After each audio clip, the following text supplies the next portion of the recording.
अस्सलामुअलैकुम अज़ीज़ तलबा व तालिबात। आज से हम अपना नया चैप्टर शुरू करने जा रहे हैं।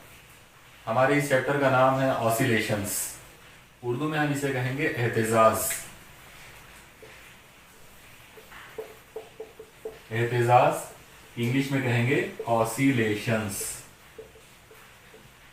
हमारी जो नए सिलेबस की जो किताब है उसके मुताबिक ये 5वें नंबर पर है, यानी 5वां चैप्टर है। इसे शुरू में लेने का मकसद ये है कि ये एक तरह का बुनियादी नोयत का चैप्टर है और इसकी बुनियाद पर और आने वाले जो 4-5 चैप्टर्स जो हैं वो इस पर डिपेंड है। इसलिए इसको पहले कवर करना या इसको पहले कंप्लीट करना जो है वो मुझे ज़रूरी लगा, इसलिए मैंने शुरू में इसको मुंतखब किया हूँ। आइए सबसे पहले हम ऑसिलेशंस या एहतिजाज के इस चैप्टर की शुरुआत करते हैं। तो सबसे पहला कंसेप्ट जो आपको देखना है, पहली टर्म जो आपको समझना है वो है दौरी हरकत के ताल्लुक से। दौरी हरकत या फिर इंग्लिश में इसके लिए वर्ड है पीरियाडिक मोशन। आइए सबसे पहले हम इसी पर बात करते हैं। दौरी हरकत जैसा कि नाम से समझ में आ रहा है, दौर यानी चक्कर होता है, या दौरी ये जो वर्ड है पीरियाडिक का मतलब पीरियड। इंग्लिश में भी अगर हम बात करें तो ये जो वर्ड पीरियाडिक जो है इसका मतलब होता है पीरियड या दौर। तो ऐसी मोशन, ऐसी हरकत जो एक मखसूस पीरियड के बाद, जो एक मखसूस वक्त दौरान के बाद अपने आप को दोहराती हो, ऐसी हरकत जो एक मखसूस वक्फे के बाद, एक मखसूस वक्त दौरान के बाद अपने आप को दोहराती हो, उसे हम दौरी हरकत कहते हैं। अब इसकी रोज़मर्रा ज़िंदगी में बहुत सारी मिसालें हैं। जैसे मिसाल के तौर पर आप सूरज का निकलना और सूरज का गुरूब होना, चांद का निकलना, चांद का गुरूब होना, दिन का निकलना, रात का आना, ये तमाम जो चीज़ें, जो हरकतें आप देख रहे हो, ये तमाम चीज़ें दौरी हरकत में शामिल हैं। अब फिज़िक्स में जहाँ तक हम मोशंस का ताल्लुक हम लोग लेंगे तो हम लोग इमेजिन ये करना है हमको यहाँ पर कि जैसे यकसा दायरवी हरकत, आप लोगों ने इससे पहले वाले चैप्टर में पढ़ा हुआ है कि यकसा दायरवी हरकत जो यूनिफॉर्म सर्कुलर मोशन जो है वो एक ऐसी हरकत होती है जिसमें एक जर्रा दायरे के मुहीत के ऊपर बार बार अपनी हरकत को दोहराता है और एक खास वक्त दौरान के बाद एक खास दौरानिया होता है, एक खास वक्त दौरान होता है कैपिटल टी, उसके बाद वो अपने आप को रिपीट करता है। तो क्योंकि एक मखसूस वक्त दौरान के बाद वो अपने आप को बार बार उसी सर्कल के ऊपर वो रिपीट करता है, इसीलिए उसे हम दौरी हरकत कहेंगे। इसके अलावा आप सादा रक्कास को इमेजिन कर सकते हो, सिंपल पेंडुलम को। सिंपल पेंडुलम या सादा रक्कास जो है वो भी एक मखसूस वक्त के बाद अपने आप को रिपीट करता है। उसका जो बॉब है वो एक सिरे से दूसरे सिरे तक जाएगा, फिर वहां से वापस आएगा, और इस हरकत में जो उसको टाइम लगेगा तो वो टाइम बिल्कुल एक जैसा लगता है, उसका जो वक्त है, वक्त दौरान जो है वो बिल्कुल कांस्टेंट होता है। तो सिंपल पेंडुलम की हरकत, इसके अलावा और भी बहुत सारी मिसालें आप लोग यहाँ पे ले सकते हो जो हम दौरी हरकत के ताल्लुक से समझ सकते हैं। तो दौरी हरकत का सीधा साधा जो मतलब, जैसा कि मैंने अभी आपको बताया, आप सिंपल वर्ड में उसको याद रखिए, ऐसी हरकत जो एक मखसूस वक्त दौरान के बाद अपने आप को दोहराती है उसे दौरी हरकत कहते हैं। और इसकी कम से कम अगर आपको एक मिसाल अगर ध्यान में रखना हो तो आप बोल सकते हैं कि यकसा दायरवी हरकत जो है वो दौरी हरकत होती है। यकसा दायरवी हरकत के अलावा और दूसरी मिसाल अगर कोई देखना है तो वह है सादा रक्कास की, यानी सिंपल पेंडुलम की। ये अपना पहला टॉपिक यहाँ पर हो गया। अब हम दूसरे टॉपिक की तरफ चलते हैं जो कि हमारे इस चैप्टर का सबसे अहम पॉइंट रहेगा। अगला टर्म जो हमको देखना है वो है सादा मौसीकी हरकत। उर्दू में इसके लिए एक और वर्ड है सादा हम आहंगी हरकत, और इंग्लिश में इसके लिए वर्ड है सिंपल हार्मोनिक मोशन। तो देखिए, सबसे पहले हम लोग इस टॉपिक को शुरू करने से पहले ये देखना चाहेंगे कि ये इन मतलब अल्फाज का मीनिंग क्या होता है। आप लोग देखिए, सबसे पहला जो वर्ड यहाँ पर इंग्लिश में इस्तेमाल हुआ है सिंपल, यानी सिंपल, सादा। तो जो हरकत बिल्कुल बहुत ज़्यादा कॉम्प्लिकेटेड ना हो हम उसको सिंपल या सादा कहेंगे। दूसरा वर्ड यहाँ पर हार्मोनिक वर्ड आया है, तो इसका क्लियर कट एक्सप्लेनेशन आपको आगे चलकर आ जाएगा। आप इस तरीके से याद रखिए कि जो ट्रिग्नोमेट्री के जो दो फंक्शंस जो होते हैं, साइन फंक्शन और कोसाइन फंक्शन, तो वो दोनों फंक्शंस को हार्मोनिक फंक्शन कहा जाता। और ऐसा माना जाता है, ऐसा मतलब फिजिक्स में ये कंसेप्ट है कि जिन हरकतों में या जिन हरकतों की मसावातों में जिनके फॉर्मूलों के अंदर साइन और कॉस आते हैं उन्हें हार्मोनिक कहा जाता। तो हम अभी आगे चलकर पढ़ने वाले हैं कि किस तरीके से जिस हरकत के बारे में हम बात कर रहे हैं अभी, तो उसमें साइन फंक्शन और कोसाइन फंक्शन आने वाला है। इस वजह से हमने इसको हार्मोनिक वर्ड दिया हुआ है, और ये मोशन है इसलिए मोशन कहेंगे, हरकत कहेंगे। तो आइए सबसे पहले मैं आपको सादा मौसी की हरकत जो है इसकी तारीफ के बारे में जो है पहले बताता हूँ कि इसकी तारीफ क्या हो सकती है। तो सबसे पहले देखिए आप कि सादा मौसी की हरकत, अगर किसी हरकत को अपने को बताना है तो उसमें चार बातों का होना लाजमी है। चार बातें अगर उसमें पाई जाएंगी, चार खुसूसियात अगर उसमें पाई जाएंगी, तो हम ये कहेंगे कि वो एक सादा मौसी की हरकत है। सबसे पहली जो चीज़ है वो ये है कि वो दौरी हरकत होना चाहिए। मतलब ऐसी हरकत जो है वो दौरी हरकत अगर हो, जो जिसे हमको सादा मौसी की हरकत बोलना है, तो वो हरकत का दौरी हरकत होना लाजमी है। मतलब उसने एक मखसूस वक्त दौरान के बाद अपने आप को दोहराना चाहिए, रिपीट करना चाहिए। तो ये उसकी पहली शर्त हो गई। इसके बाद दूसरी जो शर्त है वो ये है कि इसके अंदर एक अंदरूनी बहाली कुव्वत होना चाहिए। मतलब ये जो हरकत है ये बाहर वाली कुव्वत के जरिए ना हो, बल्कि ये अंदरूनी कुव्वत के जरिए हो। तो यहाँ पर हम लोग बात करेंगे अंदरूनी बहाली कुव्वत।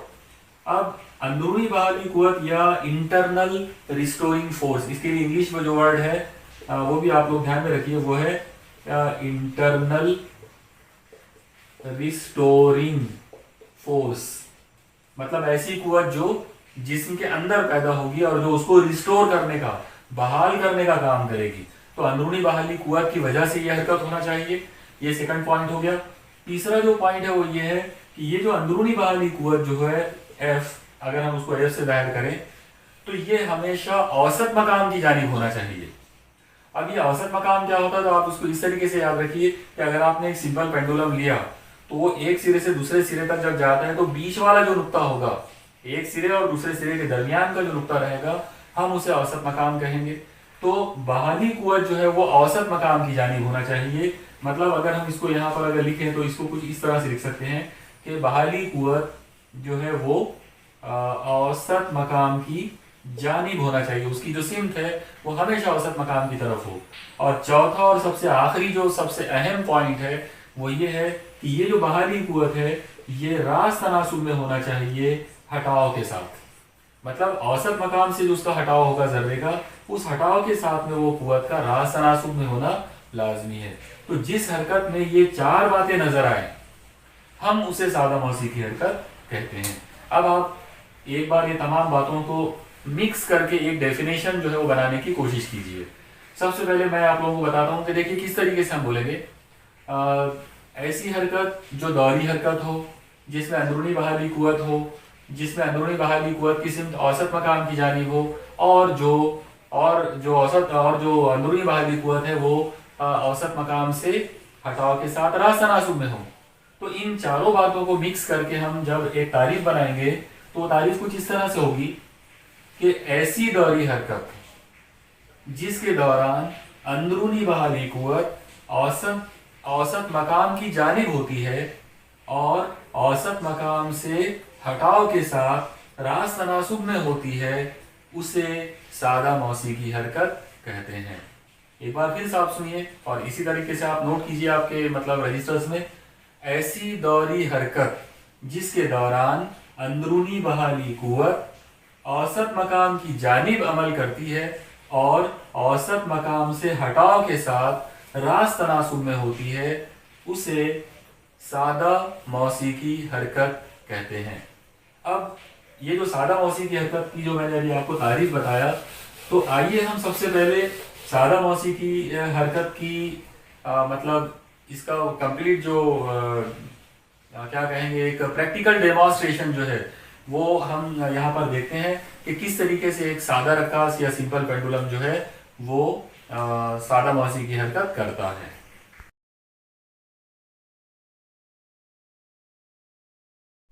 हाँ, तो अब आप देखिए हम यहाँ पर सादा मौसीकी हरकत, इस हरकत की एक प्रैक्टिकल एग्जाम्पल या एक प्रैक्टिकल डेमोन्स्ट्रेशन जो है वो देखेंगे। ये जो चीज़ आपको दिख रही है, जो नज़र आ रही है, तो ये है एक सिंपल पेंडुलम, एक सादा रकास।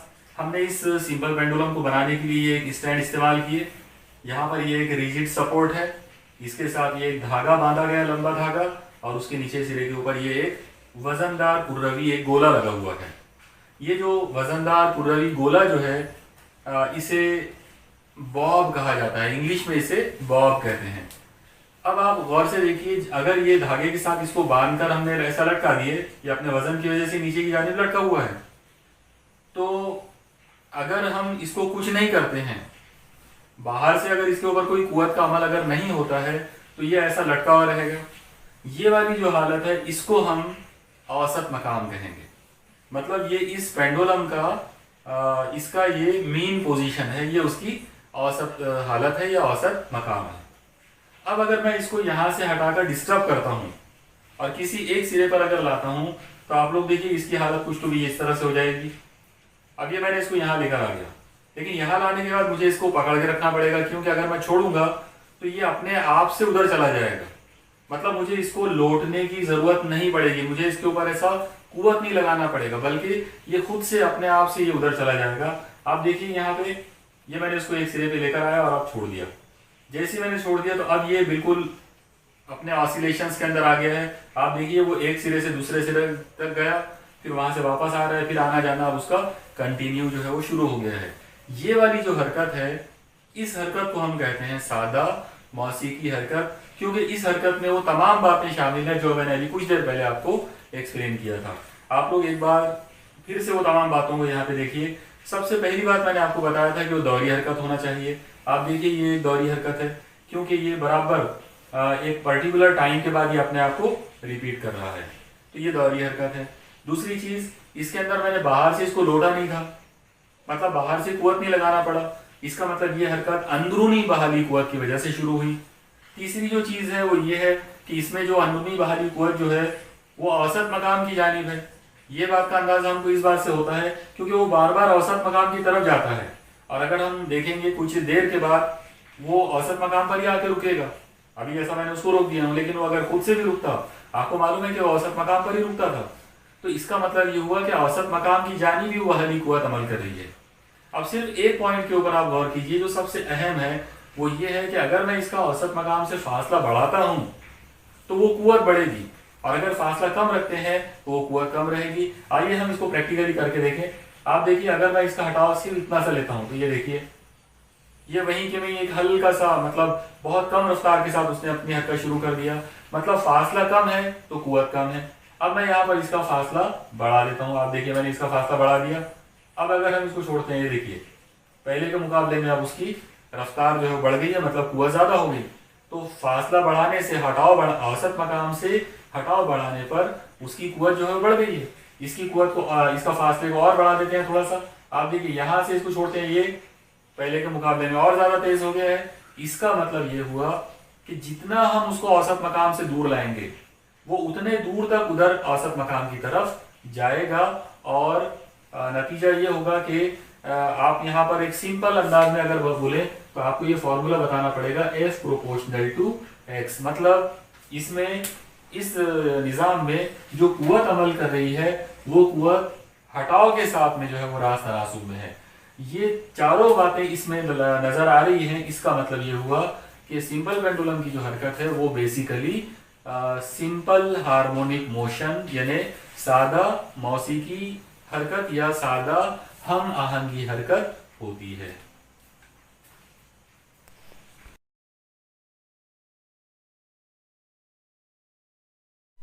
हाँ, तो अभी जैसा आपने एक प्रैक्टिकल डेमोन्स्ट्रेशन में देखा कि सादा रकास की जो हरकत है वो सादा मौसीकी हरकत होती है।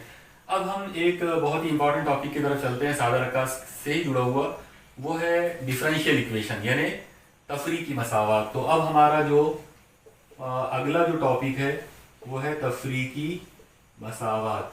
हाँ, इससे रिलेटेड सवाल एग्जाम में हमेशा पूछते हैं। सवाल इस तरह से होता है कि सादा मौसी की हरकत के लिए तफरीकी मसावत अखज़ कीजिए।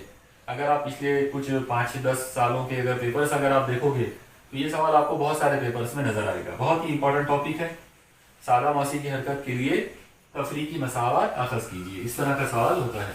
अब देखिए, हम सबसे पहले इसको अखज़ करने से पहले हम यहाँ पर कुछ चीज़ें जो है देख लेंगे। आप देखिए, सबसे पहले हम एक तस्वुराती डायग्राम भी बना सकते हैं। मान लीजिए कि अगर हमने ये इस तरह की एक लाइन इमेजिन किए ए से लेकर बी तक, और ये मान के चल रहे कि एक जर्रा है जो ए से बी तक जा रहा है और बी से वापस ए तक आ रहा है, तो इन दोनों के बीचों बीच में यहाँ कहीं तो भी एक औसत मकाम होगा। तो पॉइंट ओ जो है ये हमारा औसत मकाम है। इसको हम लोग पॉजिटिव एक्सट्रीम पोजीशन कहेंगे, मतलब मुस्बित इंतहाई मकाम, और ये हमारा मनफी इंतहाई मकाम होगा। जो राइट हैंड वाला है वो पॉजिटिव और जो लेफ्ट हैंड वाला है वो मनफी निगेटिव। अब मान लेते हैं कि एक जर्रा इसके अंदर हरकत में है, तो किसी भी एक मकाम पर आप एक पार्टिकल बता सकते हो। मान लो कि ये एक जर्रा है पी और इसका औसत मकाम के साथ ये जो फासला है ये एक्स है। अब इसमें एक बाहरी कुव्वत होगी एफ जो कि औसत मकाम की जानिब अमल करेगी। अब आप देखिए, इससे रिलेटेड हम इसका पूरा डेरिवेशन अब शुरू करते हैं तफरीकी मसावत का। वो कुछ इस तरह से होगा कि जैसा कि आप लोग ये डायग्राम में देख रहे हो कि एक पर्टिकुलर टाइम पर, एक पर्टिकुलर वक्त पर जर्रे का जो हटाव है वो एक्स है और उस वक्त उसकी बाहरी कुव्वत एफ है। तो सादा मौसी की हरकत की जो बुनियादी तारीफ है उस तारीफ के मुताबिक अंदरूनी बाहरी कुव्वत हमेशा रास्त तनासुब में होती है हटाव के साथ, यानी औसत मकाम से हटाव के साथ में कुव्वत रास्त तनासुब में होती है। तो F प्रोपोर्शनल टू एक्स हो जाएगा। अब यहाँ पर ये जो प्रोपोर्शनलिटी का जो साइन है इसको हटा देते हैं, ये हो जाएगा F is equal to minus के इंटू एक्स। आप लोग देखिए, यहाँ पर जो K है वो एक कांस्टेंट है, मुस्तकिल है, जिसे हम कुव्वत का मुस्तकिल कहेंगे, फोर्स कांस्टेंट। इसे मनफी अलामत इसलिए दी गई है क्योंकि ये जो F है इसकी सिम और ये जो X है इसकी सिम एक दूसरे से मुखालिफ होती है। आप याद रखो, बाहरी कुव्वत जो है वो हमेशा औसत मकाम की तरफ होती है और ये जो हटाव है ये हमेशा औसत मकाम से बाहर की जानिब होता है, मतलब ये दोनों एक दूसरे से मुखालिफ सिमतों में है, इसीलिए हमने माइनस की अलामत इस्तेमाल की है। मान लो कि ये इक्वेशन नंबर 1 है। अब हम यहाँ पे न्यूटन का जो दूसरा कानून हरकत है उसे इस्तेमाल करते हैं। आप देखिए, न्यूटन के दूसरे कानून हरकत के मुताबिक कुव्वत जो है वो हमेशा कमैयत ज़रब इसरा के बराबर होती है, यानी कमैयत और इसरा का जो हासिल ज़रब है वो कुव्वत होगी। तो ये हमारी मान लेते हैं कि इक्वेशन नंबर 2 है। अब आप दोनों इक्वेशंस को कंपेयर कर सकते हैं क्योंकि ये भी एफ है और ये भी एफ है, तो हम दोनों का मवाजना करेंगे। अगर दोनों का मवाजना किया जाए तो यह आएगा m into A is equal to minus के इंटू एक्स। अब आप माइनस के एक्स को इधर ला लो, इधर ट्रांसफर कर दो, ये कुछ ऐसा हो जाएगा m इंटू ए माइनस इधर आकर प्लस हो जाएगा, तो plus k into x equal to 0, क्योंकि उस साइड में कोई नहीं बचा तो 0 हो जाएगा। अब हम ये जो m है इससे डिवाइड करेंगे हर एक को, तो m से यानी कमैया से सबको तकसीम कर देते हैं। जब आप इसको तकसीम करोगे ये हो जाएगा M A upon M plus K X upon M is equal to 0 upon M. और अब आइए इसको थोड़ा सा और सॉल्व करते हैं। ये m से ये m कट जाएगा, इसका मतलब ये हो जाएगा a प्लस, यहाँ पर आप देखो k और m दोनों कांस्टेंट है, तो मैं दोनों को एक साथ ले लेता हूँ, तो ये आ जाएगा k बाय m, x बाहर is equal to 0 upon m मतलब 0। तो इस तरीके से एक सिंपल तरीके से हम लोगों ने यहाँ पर ये एक इक्वेशन लेकर आ गए, a प्लस के by M into x equal to 0। मान लो कि ये इक्वेशन नंबर 3 है। अब आप यहाँ पर एक बहुत ही इंपॉर्टेंट चीज पर गौर कीजिए। आप देखो कि यहाँ पर k जो है वो एक पॉजिटिव कांस्टेंट है जो कि निगेटिव नहीं हो सकता। अपॉन में m उस जर्रे की कमैयत है जो कि SHM में है, और आपको पता है कि कमैयत भी निगेटिव नहीं हो सकती। इसका मतलब k भी पॉजिटिव है और m भी पॉजिटिव है, इसलिए हम इन दोनों को हटाकर, मतलब ये तनासुब को हटाकर हम एक पॉजिटिव नंबर ले लेंगे। और आपको पता है कि पॉजिटिव नंबर हमेशा स्क्वायर वाला जो नंबर है वो हमेशा पॉजिटिव होता है, इसलिए मैं यहाँ पर k बाय m की जगह पर ओमेगा स्क्वायर ले लेता हूँ।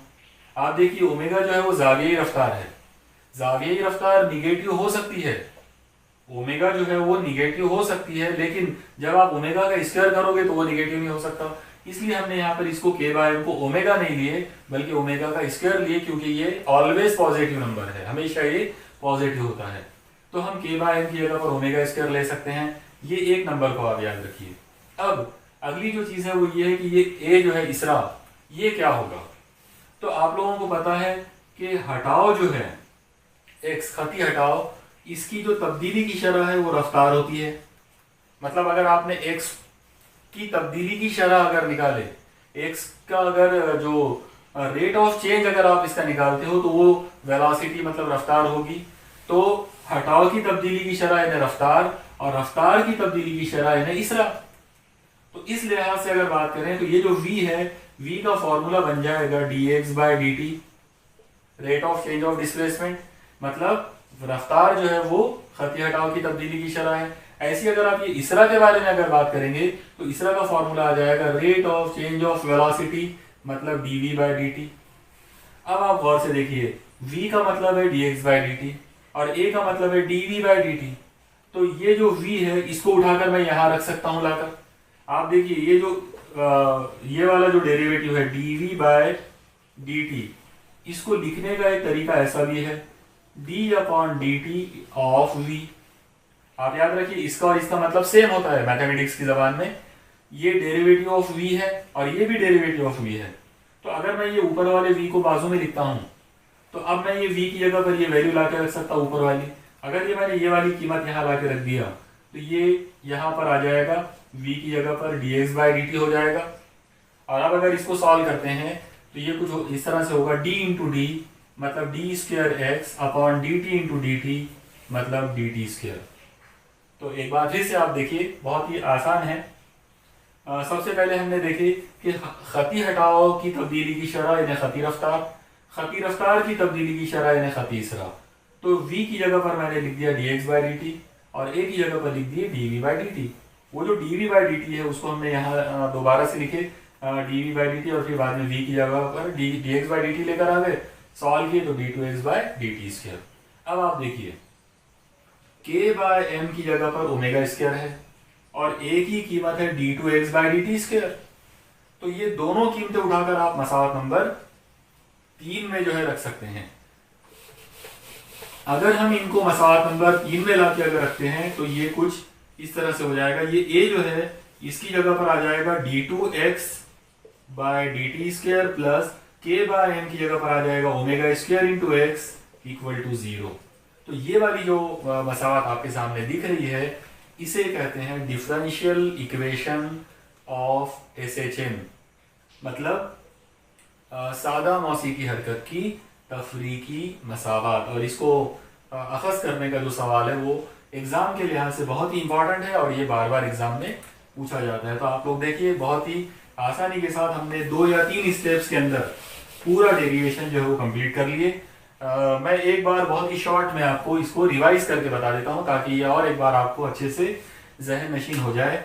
आप देखिए हमने सबसे पहले बात की है f प्रोपोर्शनल टू x की, फिर हमने प्रोपोर्शनलिटी का साइन हटाया तो ये आ गया माइनस के इंटू एक्स। फिर हमने कुव्वत की तारीफ इस्तेमाल की है, उसके मुताबिक ये हो गया f is equal to M into A. फिर ये दोनों जो, क्योंकि ये दोनों भी कुव्वतें हैं इसका मतलब दोनों का मवाजना हो सकता है। अगर दोनों को कंपेयर करें तो ये आ जाएगा m into A is equal to minus के इंटू एक्स।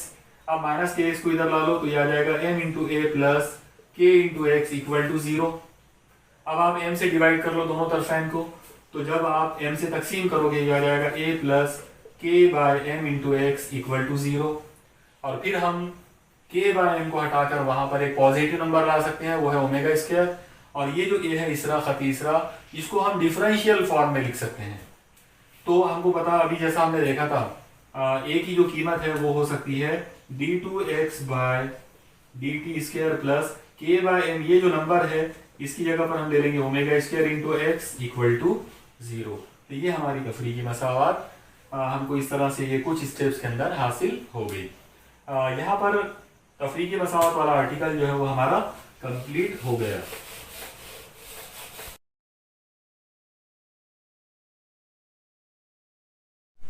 हाँ, तो अभी जैसा आपने देखा कि सादा मौसीकी हरकत जो है उसके दौरान तफरीकी मसावत क्या होती है और उसको किस तरह से अखज़ किया जाता है। अब हम लोग अगले टॉपिक की तरफ जो जाना है हमको, हम यहाँ पर 3 अलग अलग टर्म्स पढ़ने वाले हैं जो बहुत ही ज़्यादा इम्पोर्टेंट है।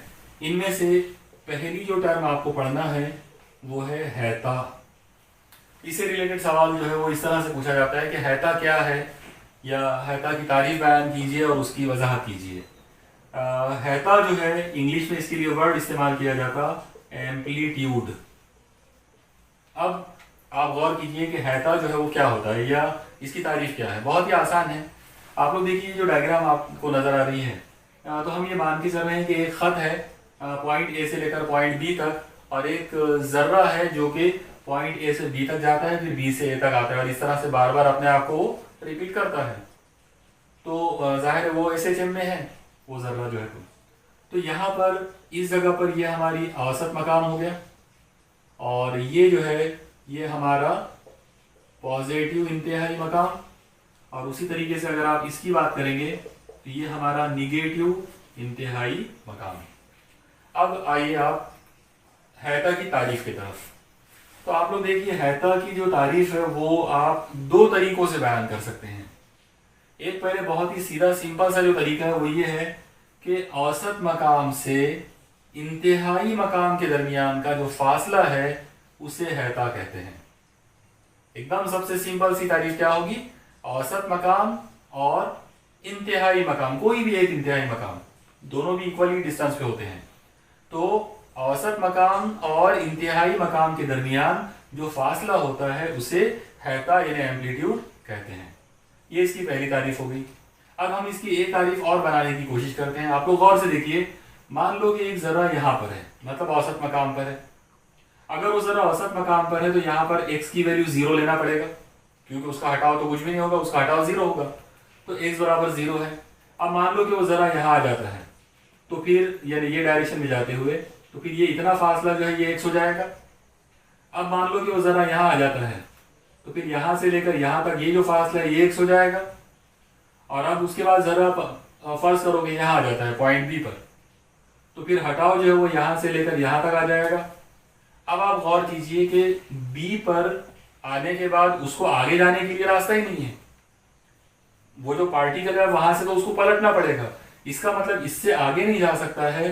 तो हम यहाँ पर ये देख रहे हैं कि ये जो x है ये x यहाँ पर मैक्सिमम हो गया है, मतलब x जो है हटाओ वो मैक्सिमम हो गया, वो आजम हो गया है पॉइंट बी पर। तो इससे हम लोगों को हैता की और एक तारीफ मिल जाती है, और वो तारीफ ये है कि औसत मकाम से खती हटाव का जो आजम, उसकी जो आजम कीमत जो होगी, औसत मकाम से खती हटाव की आजम कीमत जो होगी उसे हैता कहते हैं। मतलब औसत मकाम से हटाव की आजम कीमत हैता जो है वो कहलाता है। तो इस तरीके से हैता को हम लिख सकते हैं x और सफिक्स में मैक्स, मतलब x की मैक्सिमम कीमत। अब हम हैता को कोई ना कोई एक अलामत से जाहिर करना है, तो क्योंकि इंग्लिश में इसको अंग्रेजी के अंदर इसके लिए एम्पलीट्यूड वर्ड इस्तेमाल किया जाता, इसलिए हम लोग इसको a से जाहिर करेंगे। तो फिर a का सीधा साधा फॉर्मूला क्या हो जाएगा, a is equal to x suffix में मैक्स, मतलब हटाव की या खती हटाव जो होता है x, उसकी आजम कीमत जो है वो हैता है। तो इस तरीके से ये हमारा पहला टर्म जो है वो हमने यहाँ पर देखिए कि हैता जो है वो क्या होता है। मुझे यकीन है कि आप लोगों को ये डेफिनेशन समझ में आ गई होगी और आप लोगों ने इसको अच्छे से नोट भी कर लिया होगा। अब हम दूसरी टर्म पर आते हैं। हमारी जो दूसरी टर्म है वो है एक राह। इंग्लिश में हम इसे कहेंगे वन पाथ। ये वाली जो टर्म है इसका न्यूमेरिकल्स में खास तौर से बहुत इस्तेमाल होता है। कई मरतबा न्यूमेरिकल प्रॉब्लम्स के अंदर हैता नहीं दिया जाता बल्कि राह दिया जाता, मतलब उस पार्टिकल, वो जो पार्टिकल है वो कितने रास्ते पर हरकत में है, कितनी राह में वो हरकत में है, वो राह दी जाती है। तो सब यहाँ हम देखेंगे कि एक राह क्या चीज़ है। आप लोग देखिए, राह मतलब रास्ता, और रास्ता उस चीज़ को कहते हैं जिसके ऊपर कोई चीज़ हरकत करे। तो हमारा जो पार्टिकल है वो पॉइंट ए से लेकर हरकत कर रहा है बी तक, फिर बी से लेकर हरकत कर रहा है ए तक, और बार बार वो अपनी ये हरकत को रिपीट कर रहा है। तो क्योंकि वो जर्रा ए से बी तक जा रहा है और बी से ए तक जा रहा है, मतलब उसका कुल रास्ता ए से बी तक ही है। तो एक राह जो होती है वो होती है एक इंतहाई मकाम से लेकर दूसरे इंतहाई मकाम का फासला। मतलब अगर आपको एक राह की तारीफ अगर बताना हो तो आप इसको अलग अलग तरीकों से लिख सकते हो। इसकी तारीफ आ जाएगी, दोनों इंतहाई मकामात के दरमियान जो फासला पाया जाता है उसे एक राह कहते हैं। आप उसकी तारीफ ऐसा भी लिख सकते हो कि मुस्बित इंतहाई मकाम से मनफी इंतहाई मकाम के दरमियान जो फासला पाया जाता है उसे एक राह कहते हैं। अब आप देखिए, अगर इसकी कीमत अगर बनाना हो तो एक राह की कीमत जो है वो आ जाएगी, यहां से लेकर यहां तक की कीमत होगी ए। आप लोग देखिए, यहां से लेकर यहां तक ये एम्पलीट्यूड है, और यहां से लेकर यहां तक अगर आप देखेंगे तो ये भी ए है। इसका मतलब जब आप एक राह की कीमत अगर निकालने की कोशिश करो वो आ जाएगा a plus a is equal to 2a। मतलब एक राह जो है वो हमेशा 2a के बराबर होगा।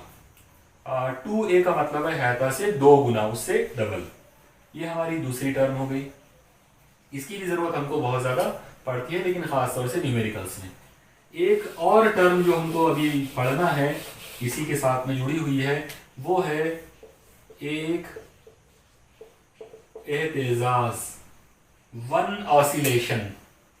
अब आप देखिए, एक एहतेजाज या वन ऑसिलेशन का मीनिंग क्या ले सकते हैं। बहुत ही आसान है। अगर आप फर्ज करो कि एक जर्रा यहाँ पर है शुरू में पॉइंट ए पर, उसने यहाँ से हरकत करना शुरू किया, ये डायरेक्शन में जाना शुरू किया, वो पॉइंट बी तक पहुंचा, फिर पॉइंट बी से वो निकला, इधर आया, पॉइंट ए तक उसने हरकत किया। तो ए से निकलकर बी तक जाने में और फिर बी से निकलकर वापस ए तक आने के लिए जो फासला उसने तय किया, जो भी फासला उसने तय किया, उस फासले को हम कहेंगे एक एहतेजाज। मतलब वन ऑसिलेशन या एक एहतेजाज का मतलब होता है वो फासला जिसके दौरान जर्रा अपने इब्तिदाई मकाम पर वापस आ जाता है। तो तारीफ किस तरह से बयान करेंगे हम इसको? बहुत ही आसान तरीके से इसको ऐसा बोल सकते हैं कि खती सादा मौसी की हरकत के दौरान जब जर्रा अपने इब्तिदाई मकाम पर वापस आ जाता है तो इस दौरान जो भी फासला तय होता है उसे एक एहतेजाज या वन ऑसिलेशन कहते हैं। अब सवाल यह आएगा कि ये जो एक एहतेजाज है इसकी कीमत क्या लोगे? तो आप लोग देखिए, बहुत ही आसानी के साथ हम लोग यहाँ पर उसकी कीमत जो है वो बना सकते हैं। आप लोग गौर से देखिए, मान लो कि वो जरा पॉइंट ए से स्टार्ट हुआ। जब वो ए से स्टार्ट होगा तो वो जाएगा ओ तक। जाहिर है ये फासला हो गया ए, तो मैं उसको यहां लिख देता हूं। फिर वो ओ से निकला, फिर बी तक गया। ओ से लेकर बी तक का फासला जो है वो फिर ए है। मान लो कि वो बी से निकलकर वापस आया, ओ तक अगर आता है तो वापस ओ पर आया तो फिर ए, और फिर जब वो ओ से वापस अपने इब्तिदाई मकाम पर आ गया, जहां से वो शुरू हुआ था वहां अगर वो वापस आता है तो फिर ए। आप लोग एक बार फिर से देखिए, यहां से जाते वक्त ए, फिर यहां से यहां तक ए, यहां से यहां तक ए, और यहां से वापस आए तक ए। इसका मतलब टोटल मिलाकर इसका जो फासला है वो हो गया 4 टाइम्स ए के बराबर। तो ये जो है, ये जो हमको यहाँ पर कीमत जो मिली अभी, एक एहतेजाज की कीमत वो आ गई 4a के बराबर। तो यहाँ ये डिस्टेंस यानी फासले के बारे में मैंने आपको बताया। अब आप एक चीज पे गौर कीजिए कि फासला या डिस्टेंस जो है वो एक स्केलर क्वांटिटी है। मतलब वो एक गैर सिमती मिकदार है, और जाहिर सी बात है अगर वो गैर सिमती मिकदार है तो इसका मतलब ये हुआ कि हम इसके अंदर सिमतों को ध्यान नहीं देंगे। इसीलिए हमने क्या किया कि पहले हम ये डायरेक्शन में फासला गिने, फिर हमने ये वाले डायरेक्शन के अंदर फासला गिनना शुरू कर दिए। यानी हम यहाँ पे डायरेक्शंस को अहमियत नहीं दे रहे, यानी डायरेक्शन को हम देख ही नहीं रहे, क्योंकि फासला जो है वो स्केलर क्वांटिटी है, वो एक गैर सिमती मिकदार है। लेकिन अगर हम लोग यहाँ पर बात करें हटाव की, हटाव यानी इंग्लिश में इसे कहते हैं डिस्प्लेसमेंट। अब आप थोड़ा सा इस पर गौर कीजिए। प्लेस का मतलब होता है जगह, और डिस्प्लेस का मतलब होता है जगह छोड़ना। तो हटाव या डिस्प्लेसमेंट का मतलब ये रहेगा कि वो जो जर्रा है उसने कितनी सिमत में, कौन सी सिमत में कितना उसने फासला तय किया किसी पर्टिकुलर सिमत के अंदर। तो अब आप थोड़ा सा यहाँ पे हटाव के ऊपर बात कर ले। आप लोग देखो, जर्रा पहले पॉइंट ए पर है, फिर वो ये वाली डायरेक्शन के अंदर आगे बढ़ा। जब वो ये डायरेक्शन में आगे बढ़ा, मतलब पॉजिटिव एक्स डायरेक्शन के अंदर, अगर पॉजिटिव एक्स डायरेक्शन में अगर आप उसकी कीमत लोगे तो वो ए से लेकर जब बी तक गया तो उसने जो उसका जो डिस्प्लेसमेंट हुआ वो हुआ +2a के बराबर। उसको पॉजिटिव 2a लेना पड़ेगा क्योंकि वो पॉजिटिव एक्स डायरेक्शन में जा रहा है। फिर इसके बाद हम प्लस करेंगे। अब हम देखेंगे कि वो बी से वापस ए की तरफ आया, लेकिन जब वो बी से ए की तरफ आया तो वो लेफ्ट में जा रहा है, मतलब निगेटिव एक्स डायरेक्शन में जा रहा है। तो अब जो उसका हटाव होगा वो निगेटिव लेना पड़ेगा। इसका मतलब बी से लेकर ए तक अगर वो वापस आता है तो उसका जो हटाव है वो हो जाएगा -2a। अब आप +2a के अंदर -2a को अगर आप ऐड करोगे तो आपको पता चलेगा कि उसका जो हटाव है वो 0 हो गया। इसका मतलब ये हुआ कि डिस्प्लेसमेंट या हटाव अगर आप लेंगे एक एहतिजाज के दौरान तो वो 0 आएगा। और ऐसा क्यों? क्योंकि पहले वो जरा यहाँ था और पूरा चक्कर कंप्लीट करने के बाद भी वो जरा यहीं पर है, यानी उसने अपनी प्लेस को नहीं छोड़ा। क्योंकि उसने अपनी प्लेस को नहीं छोड़ा है और वो अपने इब्तिदाई मकाम पर, मतलब जहां वो पहले था अभी भी वो वहीं पर ही है, इसीलिए हम ये बोलेंगे कि उसका जो हटाव है वो कुछ भी नहीं हुआ, उसका जो हटाव है वो 0 है, हालांकि उसका फासला 4a था। तो इस तरीके से आप इस पूरी जो मतलब ये जो अभी हमने डिस्कशन जो किया, इस डिस्कशन के अंदर इस सबसे मेन पॉइंट को आप ध्यान में रखिए कि जब जरा SHM के दौरान, खती सादा मौसी की हरकत के दौरान, हम शॉर्ट में उसको SHM कहेंगे, उसके दौरान जब जरा अपने इब्तिदाई मकाम पर वापस आता है, यानी पूरी हरकत कंप्लीट करने के बाद अपने इब्तिदाई मकाम पर जब वो वापस आता है तो उसका जो फासला है वो 4a होता है, लेकिन उसका जो हटाव है वो 0 होता है।